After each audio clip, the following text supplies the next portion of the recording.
Oh, yeah. Coming to you live from Middle Tennessee, it's the Scribbling Woman. I'm Nancy Rue, and you're a scribbling woman too, so welcome back to Women Creating Writerly Lives. Hopefully you have a mug of whatever and you're ready for a chat, because that's what we do here. I'm going to start the conversation today by talking about jeans. Jeans. Several years ago, I went jean shopping with my daughter. And after going unsuccessfully to 5 stores in the mall, she marched into the 6th one, went right up to the salesperson, who happened to be a guy, and said, "Look, I am not stick woman. I have actual thighs. I need a pair of jeans, and I don't care if they're Wranglers, Levi's, or knockoff Gucci. I want them to fit." That's how I look at the writing process. I mean, what difference does it make if you call yourself an intuitive writer, formerly known as a pantser, an intentional writer, formerly called a planner, or a fluid writer, heretofore named a plantser?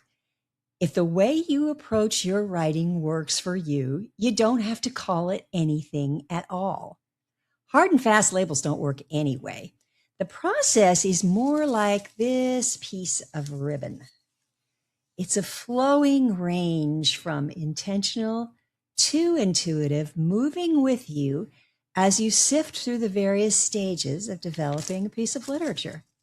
So what we're about in the next 2 episodes is not identifying what kind of writers we are, but the challenges of the 2 main natural processes that we're just innately attracted to.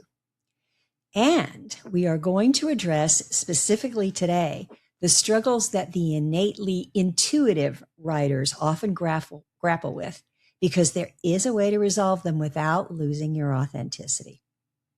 Now, let's begin with the main qualities of the more intuitive process. It is, as far as I can tell, because I am not one, fearless at the beginning. It's free. It's big picture focused. It's surrounded by this air of discovery and mystery. This just sit down and write approach usually comes naturally to the same people who go to the grocery store without a list, who don't plan their vacation beyond buying the plane tickets and booking the Airbnb. They're like artists who make sketches until they know what the painting needs to be. These are the writers who see their process as jumping into the rapids and grabbing whatever low-lying branches are available to keep them from drowning. If what I've said so far describes you in any way, pause for a moment and let your own image arise. Are you out there as a trapeze artist, just flying free, grabbing one bar and then the next one? Or are you just kind of walking around in a bowl full of Jell-O? Whatever that image is, it's perfect for you. Now, these are the writers who start with a sense of something. Maybe it's just the main conflict. 2 people on the verge of a divorce neither one of them wants, or an almost adult child who wants to go away to college but doesn't want to leave the siblings with the alcoholic mother. Or perhaps you as an intuitive writer start with just a protagonist, some idea of that person, a brilliant artist with no social skills, or a zany monk in the 10th century. Or perhaps you begin with some pivotal event, things that happen after a major flood, or finding the dream job and discovering that it's nothing but a money laundering scam. And then you, the intuitive writer, just take that little seed of an idea and you just go for it. Basically, you seem to feel that if you plan everything out, the actual writing is going to be boring. There'll be no discovery, and that's what you love. And that's not something you should fight. It would be like refusing to accept that you have blue eyes or that you love Ferris wheels. That does not come without its struggle, however. That process works until it feels like it doesn't. See if this sounds familiar. You get to someplace around chapter 3 and you don't know what happens next. So you start cleaning your house. You get your character into a situation you can't get them out of because you don't know anything about scuba diving or insider trading or 3rd-degree burns. Or you get close to the finish, so close you can almost taste it, and you have no idea how the thing ends. That does not mean you should start all over. It does not mean beat yourself up because you don't know how to write. It does not mean trash the whole thing and take up accounting. This is just a natural part of your process. So let's explore some ways to make that struggle work for you, again, without giving up your authentic writerly self. First of all, honor the struggle. It's not a bad thing. It's just a speed bump that slows you down, which is a very good thing. Because art is not about speed. It's not about doing this fast. It's not about getting the dadgum thing done. So you've got some good stuff in chapters 1 through 3. Now it's time to sit back and do the same thing you did before. Just figure out what the next 3 might look like. The predicament that you have your protagonist in deserves a realistic solution. So wouldn't you stop and do some research?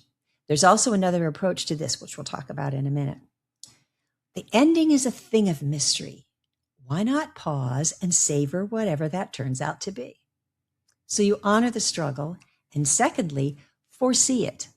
I always get to chapter 3 and get stuck. I have to just plunge right in and then find out what I don't know. I never know how it's going to end until I reach that fork in the road. That's how it always is in my writing process. Now, if you're ready for the speed bump, it doesn't make you feel like a writerly loser. It makes you feel like a writer who knows what she, and not anybody else, is doing. Now, thirdly, if you do want to head that off at the proverbial pass, let your intuitive nature be part of any pre-shaping that you might do. And I have 3 suggestions for you. First, if you don't like to plan your plot, but you do get stuck at about chapter 3, make a loose creative list or some kind of funky map of the main points that you want to hit. Enjoy that discovery. And those points may change as you go. You're allowed to be flexible, but they may also smooth out the rough road a little bit. Or you can journal with your protagonist. This is purely stream of consciousness. It acquaints you with the person who's going to experience the story and give them some agency so they'll work with you. It's a matter of asking a question and then letting that protagonist write their answer for you. I just started the journal for Lorette, who is the protagonist in the 4th book of the Footnotes collection. And the first question I asked her was, Lorette, honey, why are you such a bitch sometimes? And she said to me, well, first of all, Scribbly, let me be clear that I think that swearing is a lazy way of expressing yourself. Be creative, would you? You're a writer. I think she and I are going to get along just fine. Now, when it comes to not knowing stuff that you need to know before you can move the story forward, you can create a document called Stuff to Look Up. And when you go places in the story where research is necessary, if you don't want to stop, then add that thing to the list and then type in caps in your manuscript, fix this later. My most recent book, book 3 of the Footnotes collection, was full of ask Jim how this fistfight would go. Or were they still wearing masks in Concord in 2021? Very simple. And then you can go back and weave all that good stuff in. Now, there is one other issue that some intuitive writers often face, and actually some intentional writers as well. And that is endlessly polishing chapter 1 to get it perfect before you can let yourself go to chapter 2. And what happens, of course, is that it starts to look like the late Joan Rivers, too many facelifts. That is how promising manuscripts meet an early and unfortunate demise. I'm going to be bold here and say that's more of a boho, a big old hairy obstacle, than just part of your process.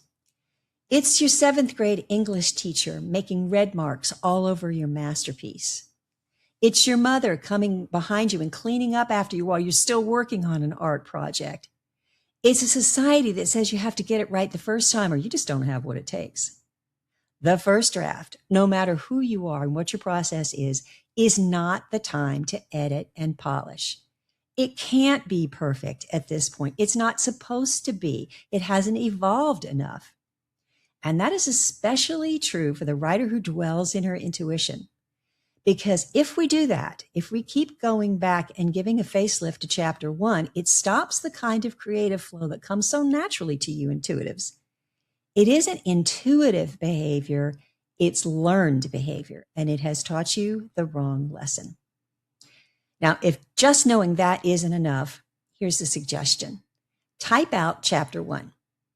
Put it in a drawer or a box that has a lock on it. Turn the key and do not let it out until you're at least halfway through your piece. Of course, you could unlock it anytime you want to, but that's a symbolic gesture that says, keep your picking hands off of it for now. Now, recognize, too, that you may be intuitive in some aspects of developing a piece and more intentional about others. So maybe your first draft may be a total brain dump, but you go about your revisions more methodically. Your story shaping may seem haphazard to other people, but not to you, and yet you do your research like a graduate student. You mostly let your protagonist drive the story, but you don't let them stray too far from the main path. You see how that is a flow along the ribbon. In fact, if you take nothing else away from today's episode, be sure that you've got this. There is no wrong writerly process. If it works for you, really works for you, it's the right one. And don't let anyone tell you that you're a flaky pantser.